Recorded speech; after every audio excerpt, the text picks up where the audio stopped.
Hi guys, and welcome back to another video. Today I want to talk about how you can stay warm in the winter. So in this video today I want to talk about 5 tips that I personally found very useful to keep me warm in the winter. I've spent 4 winters in Toronto, Canada now, and I've noticed that each year I've become better and better at managing the winter. Of preparing myself for the winter, let's say. So if you still have this problem and feel cold all of the time, then make sure that you try these tips and do let me know in the comments below if these helped you. So let's get straight into it. The first thing, of course, is proper clothing. But here I'm not just talking about wearing the right jacket. Layering your clothes smartly in the winter can be very helpful to stay warm, and that video will be coming out pretty soon on this channel. So if you want to get notified of that video, then make sure that you're already subscribed, and in that case also don't forget to hit the little notification bell so that YouTube will notify you once my new video is up. So talking about clothing, here's the most important key to staying warm in the cold winter of Canada, and that is to keep your extremities warm. What are your extremities?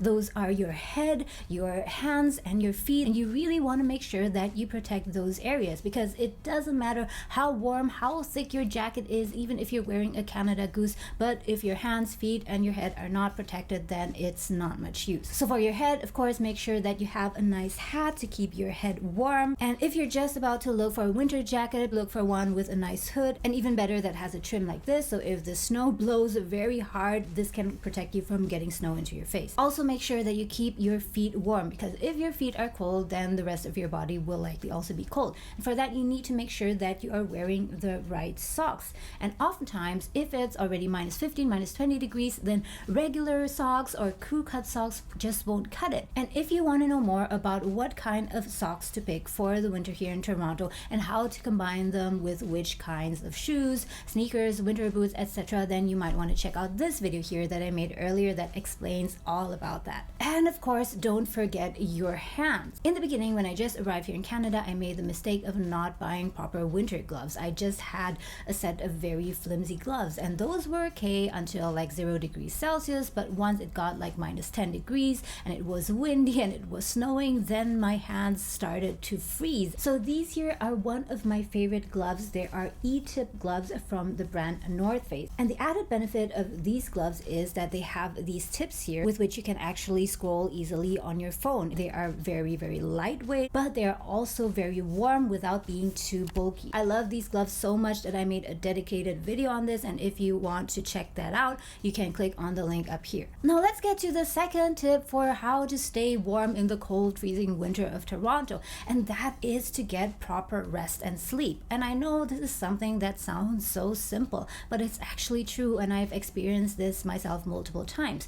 There were days when I was so busy working, studying, etc., and I simply didn't get enough sleep. I only slept for about 5 hours, and the next day when I was out and went into the city, I could really feel the difference. My body was really shivering from the cold, and it wasn't even that cold. It was only around like minus 3 degrees. So the state of your body, how well you are rested, really impacts how you react to the cold. And if you're someone like me who really easily feels cold to begin with, then getting proper rest and sleep is even more important. I found out that at 7 to 8 hours of good sleep, I am prepared to go out into the snow. So here's my next tip for how you can stay warm in the winter, and that is to get proper nutrition. And now guys, you might think, what is this, a health and nutrition video? Not at all, but it is really, really important. So based on my own experience, there were days when I didn't eat properly. I just didn't have enough time. So I woke up early and didn't have any time for breakfast, and then I went out, and then I was so busy that I had lunch late, like maybe around 2 p.m., and then my body really felt cold. So if you want to stay warm here in Toronto in Canada, really make sure that you pay attention to your nutrition. Make sure that you get enough proteins, healthy fats, and also enough vitamins from fresh fruit and vegetables. And guys, you'll really feel the difference. So once I started getting my eating habits in order, I felt that my body was warmer. I could stand colder temperature much better. Back then, 5 years, 10 years ago, I didn't eat a lot of meat. I rarely ate meat. I wasn't a vegetarian, but I just didn't like meat so much. I never felt a craving for it. And at that time, I also very easily felt cold. And then I moved to Canada and found out what it's like to be very, very freezing cold, and I thought something's gotta change. So then I started to eat more meat. And this, of course, will not be the case for everyone, but for me personally, it worked. After eating a bit more meat for several months, my body started to feel warmer. And now let's go on to tip number 4 to stay warm in the freezing winter, which is that you need to make sure that you get enough exercise. And exercise doesn't necessarily mean that you have to spend hours at the gym. I mean, I just simply don't find the time for it. Exercise can simply mean doing some weight exercises at home using barbells or going out for a brisk walk. And that is what I do together with my husband almost every afternoon. We go out, we take a walk in the park for about 40 to 45 minutes, and we just keep on walking for most of the time very briskly. And even when it's minus 10 or minus 15 degrees Celsius. And I know in the beginning it can feel very difficult to do that. You just don't want to get out of your cozy warm apartment. Once you step out of the door, you feel this very, very cold air around you and feel like you just want to go inside and you're freezing. But after just walking for about 5 to 10 minutes, my body would get very warm. And in many instances, I would just have to open my jacket or take off my hat or take off my gloves because I would just feel so hot. And going back to doing the weight training at home, every morning I do very light weight exercises using these 5-pound dumbbells. And you can get these on Amazon, I think, for $20 or something like that. So every morning after waking up, I would do a bit of stretching. I would do a few sets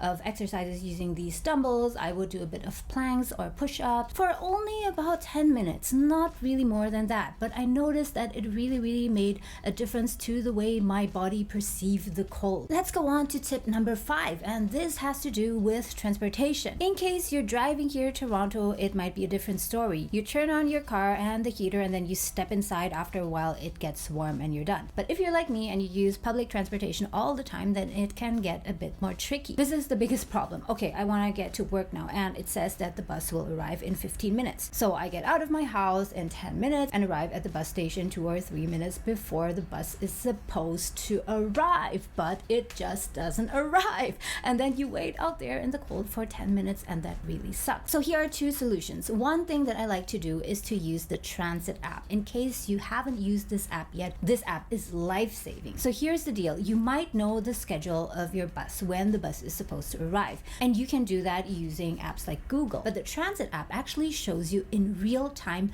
when the bus will arrive and where it is. So you can track the location of the bus. So even though the bus is supposed to come at 9 a.m., you can track the bus, and if you see that it's still very far away, then just don't leave your apartment yet. Leave your apartment when you see that the bus is approaching your bus station, or let's say 2 stations away. So that is one thing that I like to do. The second thing that I like to do is if I'm already at the bus station and I know from the app that the bus will not arrive until the next 10 minutes, then what I like to do is instead of just waiting there and freezing on the spot, I would just walk to the next bus station, and that will get my body temperature up. If you have other ideas or other things that you do on a daily basis that keep you warm in the freezing winter, then please do let me know in the comments below. I would really love to know. And again, if you are curious to know more about which kind of socks you need to buy and pair with what kind of shoes, then make sure you check out this video over here. It's really popular. Thank you very much for watching, guys. Stay warm, and I'll see you next time.